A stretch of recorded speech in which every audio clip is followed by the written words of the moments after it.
My dear students and viewers, welcome to the National University online class. During this pandemic, I feel proud to be the part of this National University online video class lecture as a resource person. Please maintain the health rules. Today, I will discuss about the subject Management, Program BBA 4th year, course code 242603, name of course Financial Management. Lecture 1. Title of the lecture Capital Budgeting and Risk Analysis. The lecture is presented by me, Mohammad Shipon Mia, Associate Professor, Department of Management, Kumila Victoria Government College.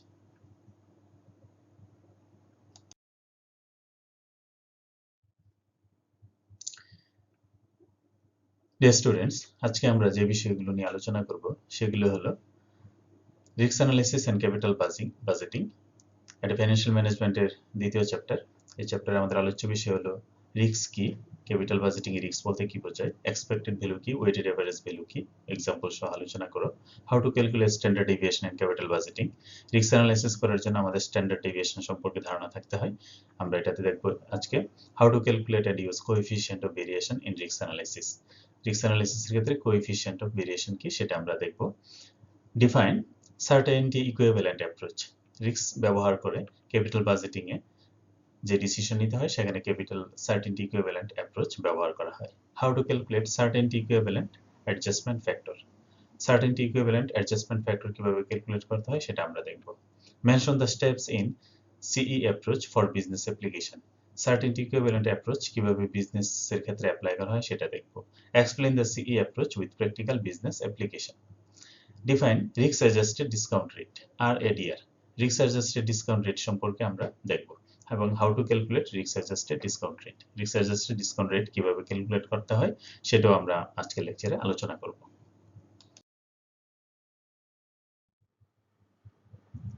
সুপ্রিয় শিক্ষার্থীরা, শুরুতেই আমরা আসি what is risk in capital budgeting. Capital budgeting A risk বলতে কি বোঝায়?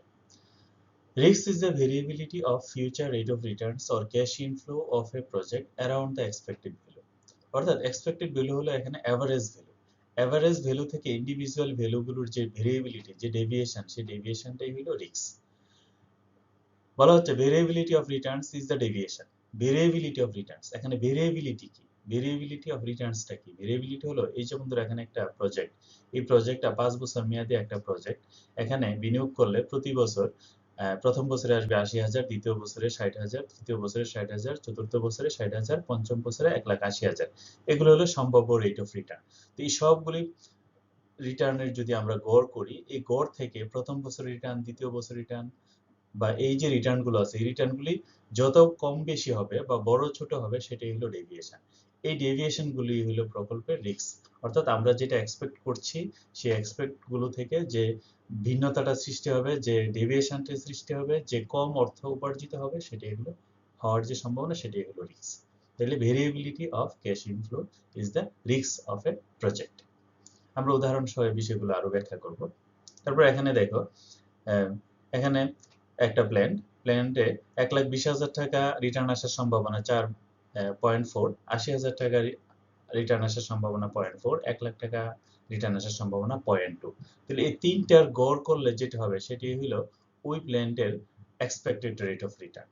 তাহলে expected rate of return থেকে ইন্ডিভিজুয়াল রিটার্ন গুলো কত কম বা বেশি হবে সেই পরিমাণটাই হলো ওই প্রকল্পের রিস্ক। তাহলে what is risk in capital budgeting? এক কথায় যদি আমরা বলি, ক্যাপিটাল বাজেটিং রিস্ক হলো এক্সপেক্টেড ভ্যালু বা প্রত্যাশিত আয় থেকে যে কম অর্থ আসার সম্ভাবনা, সেই সম্ভাবনাটাই হলো রিস্ক।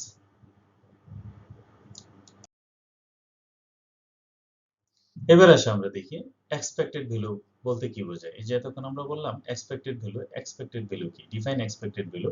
এই এক্সপেক্টেড ভ্যালুটার আরেকটা নাম হলো ওয়েটেড এভারেজ। ওয়েটেড এভারেজ, এই বিষয়গুলো কি? Expected value is a weighted average value calculated by multiplying the profits or outcomes for the possible event by the probability of each profit or outcome. অর্থাৎ বলা হচ্ছে যে একটা প্রকল্পের যে ক্যাশ ইনফ্লো গুলো আছে সেই ক্যাশ ইনফ্লো গুলোকে প্রবাবিলিটি দিয়ে গুণ করলে গুণফলগুলোর যোগফলটাই হলো এক্সপেক্টেড ভ্যালু বা ওয়েটেড অ্যাভারেজ। যেমন এখানে দেখো দেয়া আছে যে এখানে দুইটা প্রকল্প আছে, প্রকল্প এ এবং প্রকল্প বি। প্রকল্প এর 200 টাকা আসার সম্ভাবনা হলো 0.2, 300 টাকা আসার সম্ভাবনা হলো 0.6, 400 টাকা আসার সম্ভাবনা হলো 0.2। তাহলে এটার এক্সপেক্টেড ভ্যালু কত? তো এক্সপেক্টেড ভ্যালু বের করার এই ফর্মুলাটা ব্যবহার করা হয়। যেমন এই যে এভারেজ বা expected value is equal to summation x I P I. তো এক্স হলো আমাদের সম্ভাব্য আয়ের পরিমাণ আর পি হলো প্রবাবিলিটি। যেমন এখানে সম্ভাব্য আয়ের পরিমাণ হলো 200 আর প্রবাবিলিটি হলো 0.2। আবার এখানে সম্ভাব্য ইনকাম অর্থাৎ এক্স এর মান হলো 300 আর 0.6 হলো প্রবাবিলিটি। তাহলে এগুলি গুণ করতে হবে। এই যে আয়ের সাথে এই প্রবাবিলিটি গুলো আমরা গুণ করব। যেমন এই যে এখানে দেখো প্রকল্প এ এর এক্সপেক্টেড ভ্যালু মানে এ এর গড় হলো 200 ইনটু 0.2, 300 ইনটু 0.6 প্লাস 400 ইনটু 0.2। তাহলে গুণ করার পরে যোগ করলে আমরা পাই 300। অর্থাৎ এ প্রকল্পের এভারেজ ইনকাম হলো বা এক্সপেক্টেড ভ্যালু হলো 300। আবার বি প্রকল্পের এক্সপেক্টেড ভ্যালু হলো 300। তাহলে এইভাবে আমরা এক্সপেক্টেড ভ্যালু বের করে থাকি। অর্থাৎ প্রবাবিলিটি দিয়ে সম্ভাব্য যে ক্যাশ ফ্লো গুলো আছে সেই ক্যাশ ফ্লো গুলো গুণ করে যে যোগফল পাওয়া যায় সেটাই হলো এক্সপেক্টেড ভ্যালু। তাহলে কোনো প্রকল্পের এক্সপেক্টেড ভ্যালু বের করার জন্য আমরা এই ফর্মুলাটি ব্যবহার করব। আশা করি বুঝতে পেরেছো।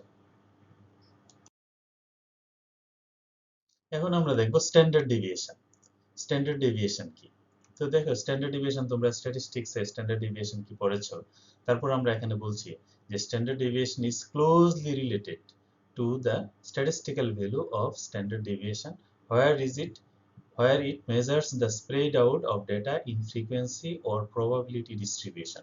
অর্থাৎ একটা probability ডিস্ট্রিবিউশনের মধ্যে যে ডেটাগুলো যে ছড়িয়ে থাকে বা স্প্রেড হয়ে থাকে, এই স্প্রেডটাকে মেজার করার জন্য স্ট্যান্ডার্ড ডেভিয়েশন ব্যবহার করা হয়। এই যে যেমন ধরো আমরা এখানে একটা ফ্রিকোয়েন্সি ডিস্ট্রিবিউশন দেখতে পাচ্ছি। এই ফ্রিকোয়েন্সি ডিস্ট্রিবিউশনটার গড় ভ্যালু আছে, একটা গড় অ্যাভারেজ। এই গড় ভ্যালুর চতুর্দিকে কোনো ভ্যালু আছে, যেমন গড় একটা মাঝামাঝি মান হয়। তো গড় থেকে কিছু মান আছে ছোট, আবার কিছু মান আছে বড়। তাহলে এই গড় থেকে অন্যান্য মানগুলি কত বড় কিংবা কত ছোট, এই হিসাবগুলো বের করার জন্য আমরা স্ট্যান্ডার্ড ডেভিয়েশনটা ব্যবহার করে থাকি। তাহলে standard deviation it is the expected value is closely related to statistical value of standard deviation। অর্থাৎ statistical standard deviationটা আমরা এখানে ব্যবহার করব। তো বলা হচ্ছে যে it can be measured the variation of expected profits or expected contribution margin or expected cash flow। তো স্ট্যান্ডার্ড ডেভিয়েশন বের করার জন্য এই বিষয়গুলো আমাদের জানতে হয়, যে ভেরিয়েশন অফ এক্সপেক্টেড প্রফিটস বা এক্সপেক্টেড কন্ট্রিবিউশন মার্জিন বা এক্সপেক্টেড ক্যাশ ফ্লো। তারপর দেখো it can also be associated with the risks associated with investment projects। অর্থাৎ স্ট্যান্ডার্ড ডেভিয়েশনের মাধ্যমে আমরা একটা প্রকল্পের মধ্যে কি পরিমাণ ইনভেস্টমেন্ট করলে এটাতে কি পরিমাণ রিস্ক জড়িত আছে সেই বিষয়গুলো বোঝা যায়। তো বলা হচ্ছে the smaller the deviation the lower the riskiness of the project. অর্থাৎ কোনো প্রকল্পের স্ট্যান্ডার্ড ডেভিয়েশন যদি বড় হয় তাহলে সেই প্রকল্পের ঝুঁকি বেশি, আর স্ট্যান্ডার্ড ডেভিয়েশন যদি কম হয় তাহলে সেই প্রকল্পের ঝুঁকিও কম। আর কোএফিসিয়েন্ট অফ ভেরিয়েশন, দেখো আমরা এই ফর্মুলাটা দিয়ে কোএফিসিয়েন্ট অফ ভেরিয়েশন বের করে থাকি। এই যে উপরে দেখতে পাচ্ছ স্ট্যান্ডার্ড ডেভিয়েশনের ফর্মুলা হলো এটা, হ্যাঁ, R minus R bar whole square into probability. তারপর এটা রুট ওভার করলে আমরা স্ট্যান্ডার্ড ডেভিয়েশন পাই। ঠিক একইভাবে স্ট্যান্ডার্ড ডেভিয়েশন বের করার পরে স্ট্যান্ডার্ড ডেভিয়েশনকে যদি আমরা আর বার অর্থাৎ এক্সপেক্টেড ভ্যালু দিয়ে ভাগ করি তাহলে আমরা পেয়ে থাকি কোএফিসিয়েন্ট অফ ভেরিয়েশন। তার আসলে কোএফিসিয়েন্ট অফ ভেরিয়েশন হলো একটি রিলেটিভ মেজার্স। এই রিলেটিভ মেজার্সটা তোমরা পরিসংখ্যানে কিভাবে বের করতে হয় তোমরা জানো। তো এই কনসেপ্টটাই এখানে ব্যবহার করা হয়েছে। কোএফিসিয়েন্ট অফ ভেরিয়েশনের মাধ্যমে একাধিক প্রকল্পের মধ্যে তুলনা করা হয়। অর্থাৎ দুটি প্রকল্পের মধ্যে কোন প্রকল্পটি বেশি রিস্কি, কোন প্রকল্পটি কম রিস্কি, এই তুলনাগুলো করার জন্য কোএফিসিয়েন্ট অফ ভেরিয়েশন বের করা হয়। আশা করি বুঝতে পেরেছি। এখন আমরা দেখব আন্ডারস্ট্যান্ডিং লেস রিস্কি প্রজেক্ট। অর্থাৎ দুটি প্রকল্পের মধ্যে কোন প্রকল্পটির কম রিস্ক এটা আমরা দেখব। যে দুটি প্রকল্প তোমরা ফার্স্ট ইয়ারে যে ফাইন্যান্স পড়েছো, বিজনেস ফাইন্যান্স, সেখানে ক্যাপিটাল বাজেটিং করেছো, কিন্তু কোন প্রকল্পটি বেশি রিস্কি, কোন প্রকল্পটি কম রিস্কি, এই বিষয়টা কিন্তু তোমরা সেখানে দেখো তোমাদের সেখানে জানানো হয়নি। তো এইটা তোমরা এখানে দেখবা, আন্ডারস্ট্যান্ডিং লেস রিস্কি প্রজেক্ট। দুটো প্রকল্পের মধ্যে কোন প্রকল্পটা বেশি রিস্কি। এখানে দেখো এগুলি বের করার জন্য আমাদের এখানে কতগুলো স্টেপ আছে। প্রথম স্টেপে আমরা এই যে দেখো, প্রথম স্টেপে আমরা এক্সপেক্টেড ভ্যালু বের করব। তারপর আমরা গড় থেকে অন্যান্য মানগুলো বিয়োগ দিব। তারপরে এটাকে আমরা বর্গ করব। তারপরে বর্গ করার সাথে আমরা এটার প্রবাবিলিটি দিয়ে গুণ করব, তারপর প্রবাবিলিটি এবং এই যে মানগুলো বেরোবে সবগুলো যোগ করব। যোগ করার পরে আমরা স্ট্যান্ডার্ড ডেভিয়েশন পাবো। আর স্ট্যান্ডার্ড ডেভিয়েশন পাওয়ার পরে আমরা কোএফিসিয়েন্ট অফ ভেরিয়েশন বের করব। তোমরা বিগত স্লাইডগুলোতে দেখেছো স্ট্যান্ডার্ড ডেভিয়েশন এবং coefficient of variation.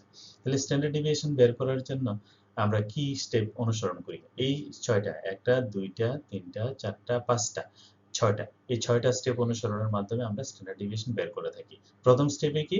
Compute the expected rate of return. এই যে এক্সপেক্টেড রেট অফ রিটার্ন মানে গড় বের করতে হবে। তারপরে subtract each possible return from the expected value to obtain the deviation. তো ডেভিয়েশন বের করার জন্য প্রত্যেকটা ভ্যালু থেকে আমরা গড়টাকে বাদ দিব, এক্সপেক্টেড ভ্যালুটাকে বাদ দিব। তারপরে স্কয়ার দ্য ডেভিয়েশন, এই যে ডেভিয়েশন গুলোকে আমরা স্কয়ার করব। তারপর multiply the square deviation by the probability, probability দিয়ে আমরা গুণ করব। তারপরে sum this products to obtain the variance, তারপরে সবগুলোকে আমরা যোগ করব। যোগ করার পরে finally take the square root of the variance to obtain the standard deviation. তারপর সবগুলোকে আমরা একসাথে বর্গমূল করলেই আমরা স্ট্যান্ডার্ড ডেভিয়েশন পেয়ে যাব। এখানে দেখো দুইটা প্রজেক্ট এ এবং প্রজেক্ট বি।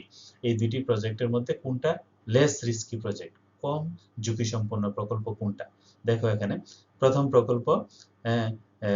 প্রকল্পের এক্সপেক্টেড রিটার্ন আমরা এখানে বের করেছি, তোমরা ইতিপূর্বে ফর্মুলাটা দেখেছো এক্সপেক্টেড রিটার্ন। দ্বিতীয় প্রকল্পের এক্সপেক্টেড রিটার্ন আমরা এখানে বের করেছি। প্রথম প্রকল্পের দেখো এক্সপেক্টেড রিটার্নের সাথে এই যে 300 সাথে ইন্ডিভিজুয়াল রিটার্ন, এই 200 বিয়োগ, এরপরে 300 বিয়োগ, তারপরে 400 বিয়োগ করে আবার এগুলোর আমরা কি করেছি? বর্গ করেছি। বর্গটাকে আমরা প্রবাবিলিটি দিয়ে আমরা গুণ করেছি। হ্যাঁ, মূলত এই ফর্মুলাগুলোই আমরা ব্যবহার করেছি। এই ফর্মুলাটা ব্যবহার করে আমরা দেখছি যে প্রকল্প এ এর স্ট্যান্ডার্ড ডেভিয়েশন হলো 63.25 আর প্রকল্প বি এর স্ট্যান্ডার্ড ডেভিয়েশন হলো 126.49। তাহলে আমরা স্ট্যান্ডার্ড ডেভিয়েশন বের করলাম। স্ট্যান্ডার্ড ডেভিয়েশন বের করার পরে আমরা কোএফিসিয়েন্ট অফ ভেরিয়েশন বের করব। তো কোএফিসিয়েন্ট অফ ভেরিয়েশন কিভাবে? এই যে এক্সপেক্টেড ভ্যালু দিয়ে স্ট্যান্ডার্ড ডেভিয়েশনটাকে ভাগ, অর্থাৎ 63.25 কে 300 দিয়ে ভাগ করলে আসে 4.74, আবার 126.49 কে 300 দিয়ে ভাগ করলে আসে 2.37। অর্থাৎ প্রকল্প এ এবং প্রকল্প বি এর মধ্যে আমরা দেখতে পাচ্ছি যে কোএফিসিয়েন্ট অফ ভেরিয়েশন দেখো প্রকল্প বি এর কম। তাহলে প্রকল্প বি এর যেহেতু এটা কম, তাহলে প্রকল্পের বিটা কম রিস্কি। অর্থাৎ যে প্রকল্পের কোএফিসিয়েন্ট অফ ভেরিয়েশন কম সেই প্রকল্পটা কম রিস্কি, আর যে প্রকল্পের কোএফিসিয়েন্ট অফ ভেরিয়েশন বেশি সেটা বেশি রিস্কি। তাহলে আমরা এখানে বুঝতে পারলাম যে প্রকল্প এটার রিস্ক বেশি আর প্রকল্পের বি এর রিস্ক কম। তাহলে আশা করি এই ধরনের প্রবলেম যদি তোমাদের পরীক্ষায় আসে তাহলে তোমরা পারবে।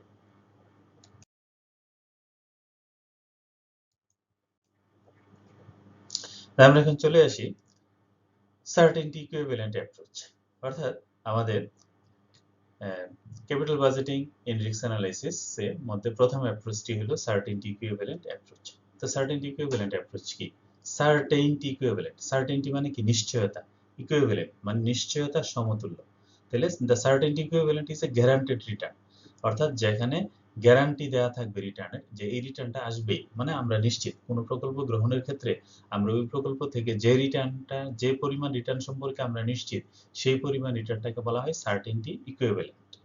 তাহলে এখানে কি বলা হচ্ছে? The certainty equivalent is a guaranteed return that someone would accept rather than taking a chance on a higher but uncertain return. অর্থাৎ বলা হচ্ছে যে এখানে সার্টেনটি ইকুইভ্যালেন্ট হচ্ছে সেই পরিমাণ রিটার্ন যে পরিমাণ রিটার্ন সম্পর্কে কোনো ধরনের রিস্ক বহন করতে হয় না। In this approach individual cash flows of given a project are converted into certainty equivalent cash flow by adjusting them with the certainty equivalent adjustment factors। অর্থাৎ এখানে বলা হচ্ছে যে ইন্ডিভিজুয়াল ক্যাশ ফ্লো গুলোকে সার্টেনটি ইকুইভ্যালেন্ট ক্যাশ ফ্লোতে রূপান্তর করা হয়। Individual cash flow গুলোকে সার্টেনটি ইকুইভ্যালেন্ট ক্যাশ ফ্লোতে রূপান্তর করা হয়। কিভাবে রূপান্তর করা হয়? রূপান্তর করার জন্য একটা প্রক্রিয়া ব্যবহার করা হয়, সেটা হলো certainty equivalent adjustment factors. Certainty equivalent adjustment factors. তাহলে সার্টেনটি ইকুইভ্যালেন্ট অ্যাডজাস্টমেন্ট ফ্যাক্টরস কিভাবে বের করে? দেখো, এটা বের করার জন্য একটা ফর্মুলা আছে, সেটা হলো certain sum or riskless cash flow divided by equivalent risky sum or risky cash flow. অর্থাৎ certain sum divided by risky sum, অর্থাৎ নিশ্চিত যে রিটার্নটা আসবে সেটাকে রিস্ক সহ যে রিটার্নটা আসবে সেটা দিয়ে ভাগ করলে আমরা পেয়ে যাব certainty equivalent adjustment factor. Factor মানে গুণফল বা ফ্যাক্টর মানে এখানে সার্টেনটি সামকে আমরা রিস্কি সাম দিয়ে ভাগ করলে যে ভাগফলটা পাবো আমরা সেই ভাগফলটাই হলো সিই অ্যাডজাস্ট মানে সার্টেনটি ইকুইভ্যালেন্ট অ্যাডজাস্টমেন্ট ফ্যাক্টর, এটাকে আমরা আলফা দিয়ে প্রকাশ করে থাকি। তাহলে দেখো এখানে সিই ফ্যাক্টরটা এখানে এই যে আমরা এখানে প্রবলেমটা দেখতে পাচ্ছি, দেখো যেমন ইয়ার 1 2 3 তে একটা প্রকল্পে দেখো ক্যাশ ইনফ্লো 70,000 আর একটা হলো রিস্কলেস ক্যাশ ইনফ্লো। রিস্কলেস ক্যাশ ইনফ্লো কত? 56,000। তাহলে রিস্কলেস ক্যাশ ইনফ্লো যদি 56,000 হয় তাহলে রিস্কি ক্যাশ ফ্লো হলো 70,000। তাহলে এই 70,000 হলো রিস্কি ক্যাশ ফ্লো আর এটা হলো রিস্কলেস। তাহলে রিস্কি ক্যাশ ফ্লো এবং রিস্কলেস ক্যাশ ফ্লো এই দুইটা দিয়ে আমরা বের করব সার্টেনটি ইকুইভ্যালেন্ট অ্যাডজাস্টমেন্ট ফ্যাক্টর। দেখো এখানে রিস্কলেস ক্যাশ ফ্লো হলো 56,000 আর রিস্কি হলো 70,000। তাহলে 56,000 কে 70,000 দিয়ে বাদ দিলে আমরা পাই 0.8। তাহলে 0.8 হলো আমাদের সিই ফ্যাক্টর বা সার্টেনটি ইকুইভ্যালেন্ট অ্যাডজাস্টমেন্ট ফ্যাক্টর। তো আমাদের যদি রিস্কি এই অ্যামাউন্টটা দেওয়া থাকে আর যদি সিই ফ্যাক্টরটা দেওয়া থাকে তাহলে এই সিই ফ্যাক্টরটাকে আমরা রিস্কি ক্যাশ ইনফ্লোটাকে আমরা সিই ফ্যাক্টর দিয়ে যদি ভাগ করি গুণ করি তাহলে আমরা কিন্তু রিস্কলেস সামটা পেয়ে যাই। তাহলে আশা করি এটা বুঝতে পেরেছো।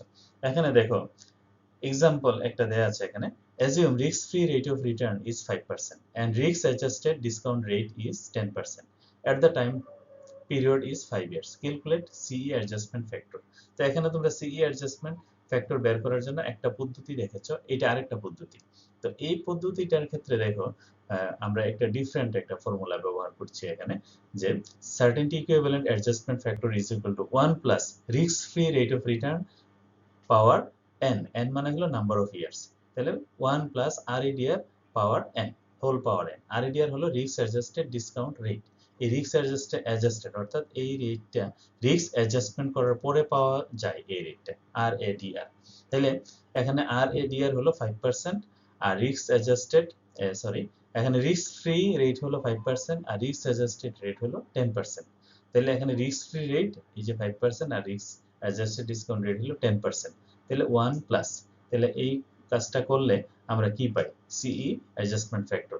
দেখো এখানে এই মানটি বসাই যদি আমরা এই কাজটা করি তাহলে ফার্স্ট ইয়ারের জন্য আমরা পাই 9.55 আর সেকেন্ড ইয়ার তাহলে ফার্স্ট ইয়ারের মান হলো 1, সেকেন্ড ইয়ারের মান হলো 2, সেকেন্ড ইয়ারের জন্য সিই ফ্যাক্টর হলো 0.9। তো তোমাদের যদি এই ইনফরমেশনগুলো দেওয়া থাকে তাহলেও তোমরা সিই ফ্যাক্টরের মান বের করতে পারবে। আশা করি সিই ফ্যাক্টর কিভাবে বের করতে হয় বা সার্টেনটি ইকুইভ্যালেন্ট ফ্যাক্টর কিভাবে বের করতে হয় তোমরা এখানে দেখাচ্ছ। দুইটা পদ্ধতিতে আমরা সিই ফ্যাক্টর বের করতে পারি। এই দুইটা পদ্ধতি এখানে তোমাদেরকে ব্যাখ্যা করে দেখানো হলো। এগুলি তোমরা বেশি বেশি করে প্র্যাকটিস করবে। এবার আসো step to use certainty equivalent approach. Certainty equivalent approach ব্যবহার করার বা বের করার কতগুলো স্টেপ আছে। দেখো স্টেপগুলো কি কি আমরা দেখবো এখানে। তো প্রথম স্টেপই হলো convert uncertain cash flow to certain cash flow or adjusted cash flow by multiplying with related CE factor বা সিএফএটি ইনটু সিই ফ্যাক্টর। তাহলে প্রথমেই আমাদের কি করতে হবে যে আনসার্টেইন যে ক্যাশ ফ্লো আছে এটাকে সার্টেইন ক্যাশ ফ্লো, দেখো এখানে আনসার্টেইন ক্যাশ ফ্লোকে সার্টেইন ক্যাশ ফ্লোতে কনভার্ট করতে হবে। কিভাবে কনভার্ট করব? এই আনসার্টেইন ক্যাশ ফ্লোটাকে আমরা সিই ফ্যাক্টর দিয়ে গুণ দিব। সিই ফ্যাক্টর দিয়ে গুণ দিলে আমরা পেয়ে যাব আনসার্টেইন ক্যাশ ফ্লো থেকে সার্টেইন ক্যাশ ফ্লো। দ্বিতীয় স্টেপ হলো identify present value interest factor PVIF, present value interest factor by using risk free rate and related year. অর্থাৎ রিস্ক ফ্রি রেট এবং রিলেটেড ইয়ার দিয়ে, রিস্ক ফ্রি রেট মনে রাখবে এটা, risk free rate এবং related year দিয়ে আমরা present value interest factor বের করব। সেই ক্ষেত্রে আমরা এই ফর্মুলাটা ব্যবহার করব, অথবা তোমরা টেবিল থেকেও মানগুলো নিয়ে আসতে পারো।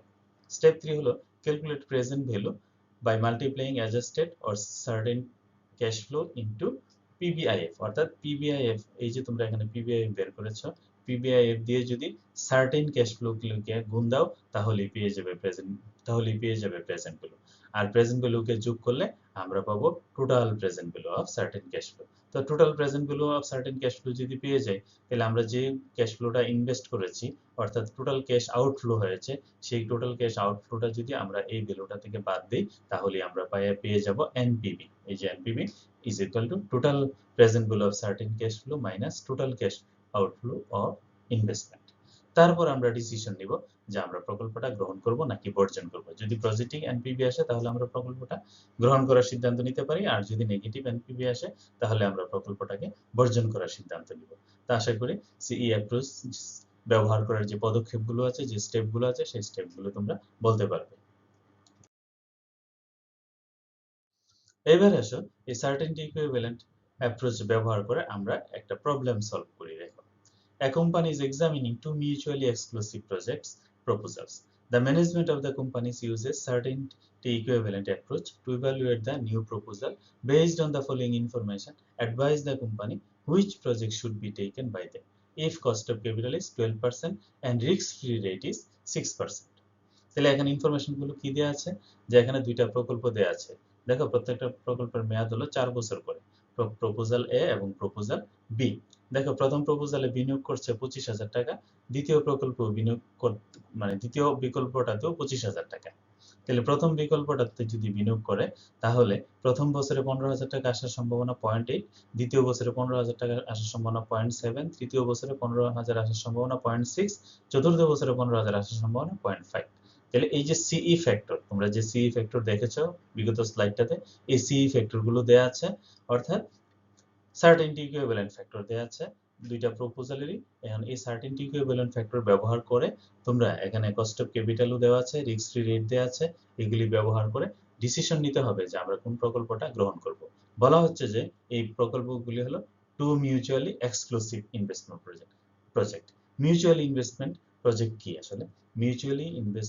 মিউচুয়ালি এক্সক্লুসিভ ইনভেস্টমেন্ট প্রজেক্ট হলো এমন প্রজেক্ট যেখানে দুইটা প্রকল্প তুমি গ্রহণ করতে পারবে না, যে কোনো একটা প্রকল্প গ্রহণ করতে হবে, অর্থাৎ একটি গ্রহণ করলে অপরটিকে বর্জন করতে হবে। এটাকে বলা হয় পরস্পর বর্জনশীল বিনিয়োগ সিদ্ধান্ত। পরস্পর বর্জনশীল বিনিয়োগ সিদ্ধান্ত। তাহলে এখন দেখো আমরা পরস্পর বর্জনশীল বিনিয়োগ সিদ্ধান্ত কিভাবে বের করি। দেখো, এখানে প্রথমে প্রপোজাল এতে আসা। প্রপোজাল এতে আমরা প্রথম স্টেপ কি? প্রথম স্টেপ হলো এই যে ক্যাশ ফ্লোটা দেওয়া আছে, এই ক্যাশ ফ্লোটা হলো আনসার্টেন ক্যাশ ফ্লো, এটাকে সার্টেন ক্যাশ ফ্লোতে রূপান্তর করা। কিভাবে? সিই ফ্যাক্টর দিয়ে গুণ করে। তাহলে এখানে দেখো 15,000কে 0.8 দিয়ে গুণ করলে আসে 12,000, 15,000কে 0.7 দিয়ে গুণ করলে আসে 10,500। তারপরে এইভাবে আমরা অ্যাডজাস্টেড সিএফএটি বা সার্টেন ক্যাশ ফ্লো বের করলাম। তারপরে এই সার্টেন ক্যাশ ফ্লোটাকে আমরা পিবিআইএফ ফ্যাক্টর দিয়ে গুণ দিব। পিবিআইএফ, প্রেজেন্ট ভ্যালু ইন্টারেস্ট ফ্যাক্টর। তো প্রেজেন্ট ভ্যালু ইন্টারেস্ট ফ্যাক্টর কিভাবে বের করতে হয় এটা আমরা গত স্লাইডটাতে আমরা দেখেছি। তাহলে এখন আমরা প্রশ্ন হলো যে পিবিআইএফ বের করার ক্ষেত্রে আমরা কোন রেটটাকে ব্যবহার করব? আমরা কি কস্ট অফ ক্যাপিটাল রেটটাকে ব্যবহার করব নাকি রিস্ক ফ্রি রেটটাকে ব্যবহার করব? তো এই প্রশ্নটার উত্তর দেওয়ার জন্য তোমাদের একটা জিনিস মনে রাখা দরকার, যে এখানে এই যে আমাদের ক্যাশ ইনফ্লো গুলো আছে, এই ক্যাশ ইনফ্লো গুলো কোন ধরনের ক্যাশ ইনফ্লো? এই ক্যাশ ইনফ্লো গুলো হলো সার্টেন ক্যাশ ইনফ্লো, অর্থাৎ নিশ্চিত ক্যাশ ইনফ্লো। যেহেতু নিশ্চিত ক্যাশ ইনফ্লো, এখানে কোনো রিস্ক নেই। যেহেতু এখানে রিস্ক নেই, তুমি এখানে রিস্ক ফ্রি রেট রিটার্ন ব্যবহার করবে অবশ্যই। তাহলে রিস্ক ফ্রি রিটার্ন হলো 6%। তাহলে 6% দিয়ে যদি আমরা এগুলোকে ডিসকাউন্ট করি, তাহলে আমাদের টোটাল প্রেজেন্ট গুলো আসছে এগুলো। তাহলে টোটাল প্রেজেন্ট গুলো কত এই প্রকল্পে? 34,161 টাকা। আর আমাদের ইনভেস্টমেন্ট কত? 25,000। তাহলে ইনভেস্টমেন্ট 25,000 যদি বাদ দিই, আমাদের এনপিভি আসে 9,161 টাকা। অর্থাৎ এটা হলো প্রথম প্রকল্পের এনপিভি 9,161 টাকা। ঠিক একইভাবে বি প্রকল্পের বি যে প্রপোজালটা আছে, বি প্রপোজালেরও আমরা এনপিভি বের করি। ঠিক একইভাবে সি ফ্যাক্টর দিয়ে আমরা এগুলি গুণ করব, তারপরে অ্যাডজাস্টেড সিএফটি বের হলো, তারপরে পিবিআইএফ দিয়ে আমরা এগুলোকে গুণ করব, তাহলে আমরা পাবো টোটাল প্রেজেন্ট ভ্যালু। তাহলে দ্বিতীয় প্রকল্পের প্রেজেন্ট ভ্যালু কত? 32,579 টাকা। এটা থেকে আমাদের ইনভেস্টমেন্ট 25,000 টাকা যদি বাদ দিই, তাহলে আমরা পাই 7,579 টাকা। তাহলে এখানে দুইটা এনপিভির মধ্যে বড় এনপিভি কোনটা? বড় এনপিভি হলো প্রপোজাল 1। তাহলে আমরা কোন প্রকল্পটা নিব? Of course we must take proposal A. We should advise that proposal A is better than proposal B. So we should accept proposal A because its NPV is higher than proposal B. Proposal A NPV কি? proposal B এর NPV এর চেয়ে বড়, এই জন্য proposal A গ্রহণ করা উচিত। আশা করি এই উদাহরণটি তোমরা বুঝতে পেরেছো। এখানে একটা তোমাদের জন্য উদাহরণ দেওয়া আছে। Please practice and make comments. দেখো, এখানে একটা প্রজেক্ট দেওয়া আছে। Project cost 6,00,000 and it has cash flow of টাকা 40,000, 30,000 and 20,000 and 10,000 in years 1 through 4, অর্থাৎ প্রথম থেকে 4 বছর পর্যন্ত। Assume that associated alpha t factors estimated to be alpha 0 is equal to 1, alpha 1 is equal to 9। অর্থাৎ এখানে তোমাদের ইকুইভ্যালেন্ট ফ্যাক্টর গুলো দেয়া আছে। তোমরা এগুলোতে 10% discount rate, cost of capital of 15%, should the project be accept। Simple, এখানে এই প্রজেক্টটা অ্যাকসেপ্ট করা হবে কিনা। যদি এই প্রকল্পের এনপিভি যদি পজিটিভ হয় তাহলে আমরা অ্যাকসেপ্ট করব, আর যদি এই প্রকল্পের যদি নেগেটিভ এনপিভি আসে তাহলে এই প্রকল্পটাকে আমরা বর্জন করব। আশা করি তোমরা এই প্রবলেমটা সলভ করতে পারবে। এখন আমরা দেখব risk adjusted discount rate RADR। তো RADR কি? RADR হলো ক্যাপিটাল বাজেটিং এ একটা অন্যতম অ্যাপ্রোচ যেটা আমরা রিস্ক অ্যানালাইসিসে ব্যবহার করে থাকি। দেখো RADR রিস্ক অ্যাডজাস্টেড, এখানে রিস্ক অ্যাডজাস্টমেন্ট আসলে কি? অ্যাডজাস্টমেন্ট হলো কম বেশি হলে এটাকে সমন্বয় করা, অ্যাডজাস্টমেন্ট। অর্থাৎ এখানে রিস্ক কিভাবে অ্যাডজাস্ট করা হয় দেখো, এই যে তোমরা এই চিত্রটা দেখো, এই চিত্রটার মধ্যে দেখো এই আমরা দেখো হরাইজন্টাল অক্ষে আছে রিস্ক, আর এই ভূমি অক্ষে আছে রিস্ক, আর এই উল্লম্ব যে অক্ষ, হ্যাঁ ভার্টিক্যাল অ্যাক্সিস, এখানে আছে রিস্ক ফ্রি রিটার্ন এবং রেট অফ রিটার্ন। দেখো এই যে এই পর্যন্ত এই যে পয়েন্টটা দেখছো এটা হলো রিস্ক ফ্রি রিটার্নের বিন্দু। এই পর্যন্ত এই যে নিচে এখান থেকে নিচ পর্যন্ত হলো রিস্ক ফ্রি রিটার্ন, আর উপরে যত উপরে যাবে রিস্কের পরিমাণ তত বেশি হবে। আর দেখো বেটা অফ দ্য প্রজেক্ট মানে রিস্ক অফ দ্য প্রজেক্ট, ধরো এখানে এই যে এই পয়েন্টটা থেকে এখন পর্যন্ত এখানে কিন্তু কোনো রিস্ক নেই। যদি সে বেশি আর্নিংস চায় তাহলে তাকে বেশি রিস্ক নিতে হবে। অর্থাৎ সে যদি যত বেশি রিস্ক নিবে, অর্থাৎ এইদিকে দেখো যত বেশি রিস্ক আসতেছে তার রিটার্নও কিন্তু তত বাড়তেছে। অর্থাৎ রিস্ক পরিমাণ বাড়লে রিটার্নের পরিমাণ বাড়ে। তাহলে রিস্ক এবং রিটার্নের সাথে সম্পর্কটা কি? Positive relation. তাহলে যত বেশি রিস্ক হবে রিটার্নের পরিমাণও তত বেশি হবে। তাহলে রিস্ক বাড়ার সাথে সাথে রিটার্নটাকে সমন্বয় করাটা কি বলা হয়? Risk adjustment. আর এইভাবে যে রেটটা বের করা হয় সেই রেটটি হলো রিস্ক অ্যাডজাস্টমেন্ট ডিসকাউন্ট রেট। তাহলে আমরা বলতে পারতেছি RADR is the rate consistent with riskless rate plus risk premium that must be earned from a project to compensate the investors for taking risks in their investment. অর্থাৎ risk adjusted discount rate হলো risk free rate plus risk premium. অর্থাৎ এখানে এই পর্যন্ত risk free rate, এরপরে সে যত বেশি risk নিবে রিস্ক নেওয়ার সাথে সাথে তার রিটার্নের পরিমাণটাও বাড়তে থাকে, এটাকে বলা হয় রিস্ক প্রিমিয়াম। তাহলে রিস্ক ফ্রি রিটার্ন প্লাস রিস্কের জন্য সে অতিরিক্ত রিস্ক নেওয়ার জন্য সে যে অতিরিক্ত মুনাফাটা অর্জন করে সেটা হলো রিস্ক প্রিমিয়াম। তাহলে এই দুইটার যোগফলই হলো risk adjusted discount rate. If the risk free rate is written 10%, it will be getting higher and higher with the gradual increasing of risk. Investment manager always need to adjust the rate of return with the additional risk arises from the project. অর্থাৎ project থেকে যত বেশি risk সৃষ্টি হবে রিটার্নের পরিমাণও তত বাড়বে। এখানে দেখো এই যে টেবিলটা দেখো, এখানে 0 থেকে 0.25 যখন রিস্কের পরিমাণ তখন ডিসকাউন্ট রেট মানে রিটার্নের পরিমাণ হলো 6%। যখন এটা বেড়ে 0.26 থেকে 5 হয়ে গেল তখন রিটার্ন হয়ে গেছে 8%।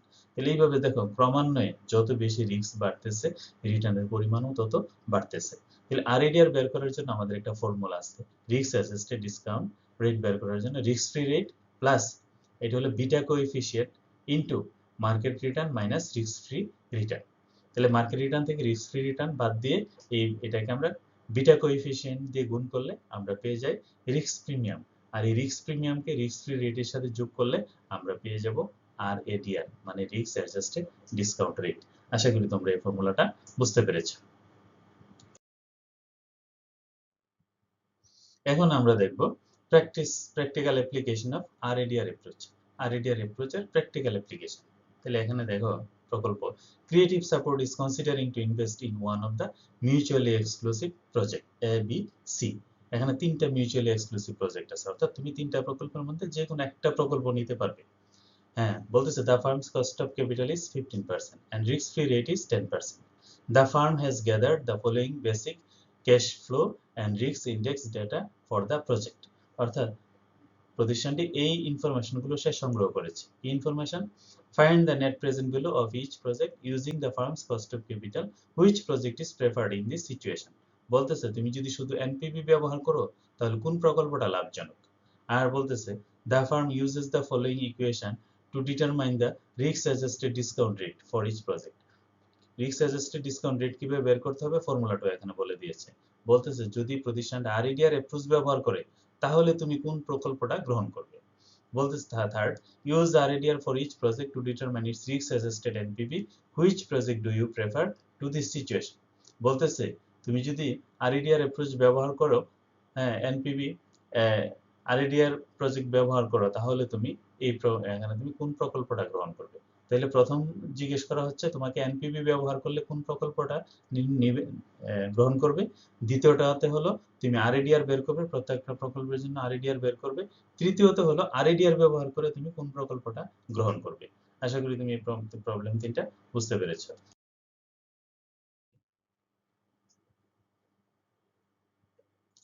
আমরা এখন এই প্রবলেমগুলোর সলিউশন দেখি কিভাবে। দেখো, requirements 1, find the net present value of each project using the firm's cost of capital. Which project is preferred in this situation? তাহলে আমরা এনপিভি বের করব। তো এনপিভি কিভাবে বের করতে হয় সেই ফর্মুলাটা তোমরা জানো। এনপিভি সমান সমান কি, প্রেজেন্ট ভ্যালু অফ এনসিবি মানে net cash benefits minus present value of net cash outlay NCO.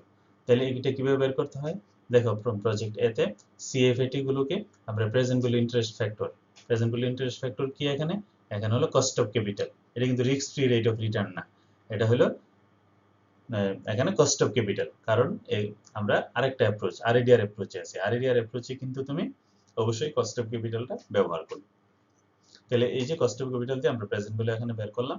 Total present value থেকে আমরা যদি ইনিশিয়াল ইনভেস্টমেন্ট 15,000 বাদ দিই, তাহলে আমরা এনপিভি পেয়ে যাই 2,136 টাকা।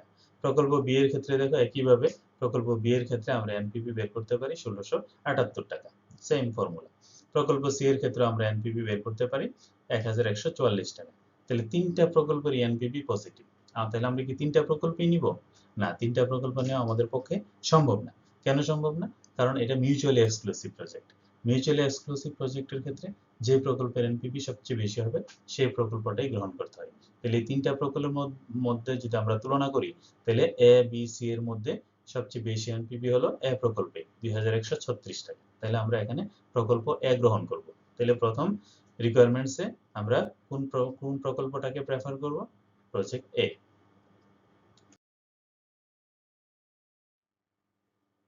সুপ্রিয় শিক্ষার্থীরা, এখন আমরা আসি প্রকল্প গুলির মধ্যে থেকে আমরা এখন রিকোয়ারমেন্টস 2 তে যাই। রিকোয়ারমেন্টস 2 আমাদের কি বের করতে বলছে, the farm uses the following equation to determine the risk adjusted discount rate.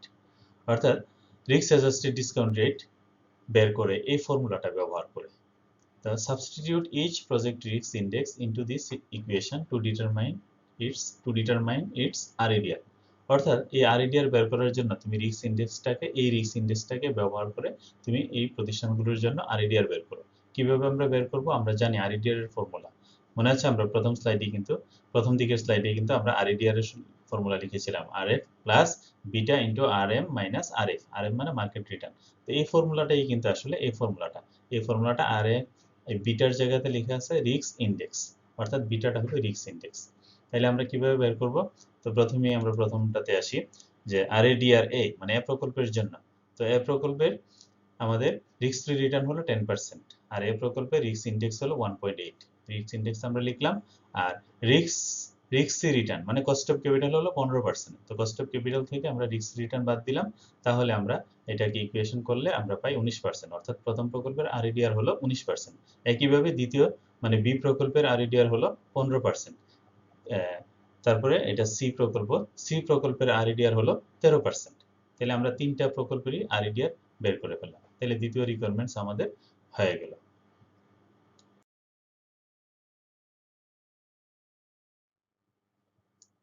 এবার আসে আমাদের থার্ড রিকোয়ারমেন্টস কি, use the RADR for each project to determine its risk adjusted NPV.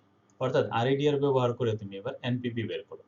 RADR দিয়ে রিস্ক অ্যাডজাস্টেড এনপিভি বের করো। যেহেতু RADR risk adjusted, তাহলে আমাদের রিস্ক অ্যাডজাস্টেড এনপিভি বের করতে হবে। এবং এই সিচুয়েশনে আমরা কোন প্রকল্পটা গ্রহণ করব? তাহলে প্রজেক্ট এতে যদি আমরা যাই, তাহলে প্রজেক্ট এর ক্ষেত্রে দেখো একটু যে প্রজেক্ট এতে আমাদের এখন প্রেজেন্ট ভ্যালু ইন্টারেস্ট ফ্যাক্টর বের করতে হবে।